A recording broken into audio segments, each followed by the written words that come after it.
नमस्कार दोस्तों, अगर आप भी चाहते हैं कि भारतीय टीम T20 विश्व कप का खिताब अपने नाम करे तो इस वीडियो को दिल से एक लाइक जरूर करें। दोस्तों, आज आईसीसी वर्ल्ड कप 2026 के सेमीफाइनल का पहला और अब तक का सबसे रोमांचक, सांसों को रोक देने वाला महामुकाबला विश्व की दो सबसे खतरनाक टीमें साउथ अफ्रीका और न्यूजीलैंड के बीच खेला गया और ये मैच बेहद ही रोमांचक रहा और अंत में जो हुआ उसने सभी क्रिकेट प्रशंसकों को हैरान कर दिया। तो आज हम आपको इस मैच का पूरा हाईलाइट बताएंगे, तो इस वीडियो को अंत तक जरूर देखिए। दोस्तों, इस मैच की शुरुआत टॉस के साथ हुई, जिसमें न्यूजीलैंड के कप्तान मिचेल सेंटनर ने टॉस जीतकर पहले गेंदबाजी करने का फैसला किया ताकि वे इस नॉकआउट मुकाबले में साउथ अफ्रीका के बल्लेबाजों पर शुरुआती ओवरों में दबाव बना सकें। इसके बाद साउथ अफ्रीका की ओर से पारी का आगाज करने के लिए क्विंटन डी कॉक और एडन मार्करम की विस्फोटक सलामी जोड़ी मैदान पर उतरी, जहां न्यूजीलैंड की ओर से उनके सबसे अनुभवी तेज गेंदबाज मैट हेनरी पहले ओवर में अपनी तेज रफ्तार और स्विंग के साथ गेंदबाजी के लिए आक्रमण पर आए, जहां पर एडन मार्करम ने मैट हेनरी की तीसरी ही गेंद को बड़े ही आत्मविश्वास के साथ खेलते हुए कवर पॉइंट की दिशा में एक शानदार चौका जड़ दिया, जिसे देख स्टेडियम में मौजूद हजारों अफ्रीकी प्रशंसक खुशी से झूम उठे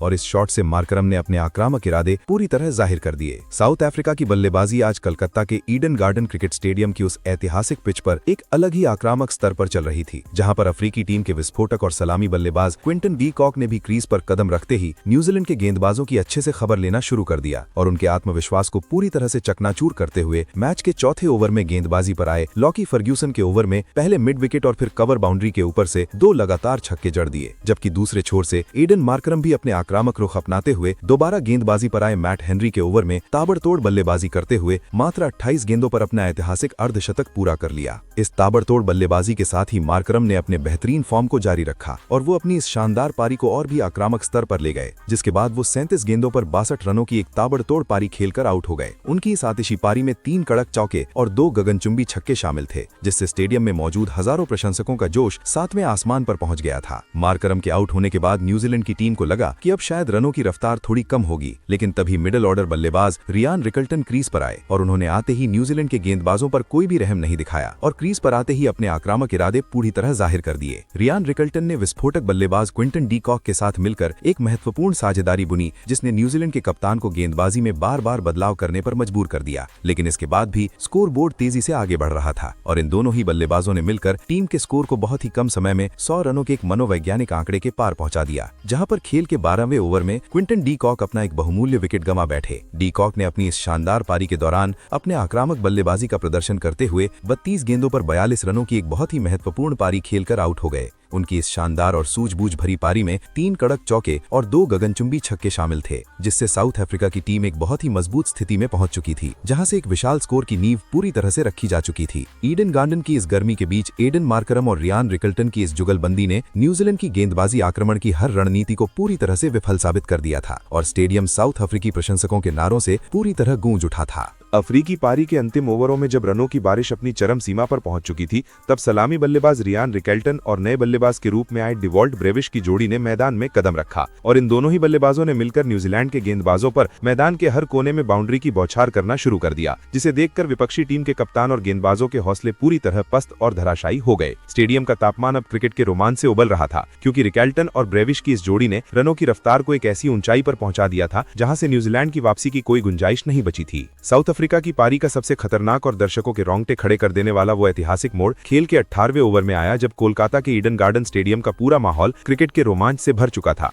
इस समय न्यूजीलैंड के कप्तान ने एक बहुत ही बड़ा दांव खेलते हुए अपने सबसे अनुभवी और भरोसेमंद तेज गेंदबाज लॉकी फर्ग्यूसन को 18वें ओवर में गेंदबाजी करने और रनों के इस अनियंत्रित प्रवाह को रोकने के आखिरी प्रयास में आक्रमण पर वापस बुलाया। फर्ग्यूसन के कंधों पर उस समय पूरी न्यूजीलैंड टीम की उम्मीदों का बोझ था, लेकिन उन्हें इस बात का भी अंदाजा था कि उनके सामने खड़ा बल्लेबाज डिवॉल्ट ब्रेविश और डेविड मिलर आज किसी अलग ही आक्रामक मूड में बल्लेबाजी कर रहे थे। ब्रेविश ने क्रीज पर कदम जमाते ही अपनी पावर हिटिंग का बेहतरीन लय दिखाया और फर्ग्यूसन की हर सटीक और तेज गति वाली गेंदों को बड़ी ही आसानी से सीमा रेखा के बाहर पहुंचा दिया, जिससे स्टेडियम में मौजूद हजारों दर्शक खुशी से झूम उठे, क्योंकि उन्होंने अपनी जादुई बल्लेबाजी का अद्भुत प्रदर्शन करते हुए मात्र 26 गेंदों पर 42 रनों की एक अत्यंत आक्रामक और महत्वपूर्ण पारी खेली। जब वो आउट होकर पवेलियन की ओर लौटे तो पूरा स्टेडियम ब्रेविश के नाम से गूंज उठा। उनकी इस यादगार पारी में 4 कड़क चौके और 3 गगनचुंबी छक्के शामिल थे। उनके पवेलियन लौटने के बाद आक्रामक बल्लेबाज ट्रिस्टन स्टब्स बल्लेबाजी करने क्रीज पर आए और उन्होंने 19वें ओवर में मैट हेनरी की गेंद पर शानदार बल्लेबाजी का प्रदर्शन करते हुए मिड विकेट के ऊपर से एक शानदार छक्का और 2 लगातार चौके जड़कर अफ्रीका के स्कोर को गति प्रदान किया। इसके बाद मैच के आखिरी यानी 20वें ओवर में गेंदबाजी पर आए लॉकी फर्ग्यूसन के ओवर में ट्रिस्टन स्टब्स और डेविड मिलर ने मिलकर ताबड़तोड़ बल्लेबाजी करते हुए 17 रन बटोर लिए, जिसके चलते साउथ अफ्रीका की टीम ने अपने निर्धारित 20 ओवरों के खेल की समाप्ति के बाद बाद 5 विकेट के नुकसान पर 194 रनों का एक विशाल और पहाड़ जैसा स्कोर खड़ा किया, जो इस प्रेशर वाले मुकाबले में एक बहुत बड़ा स्कोर साबित हो सकता था, जिसे पार करना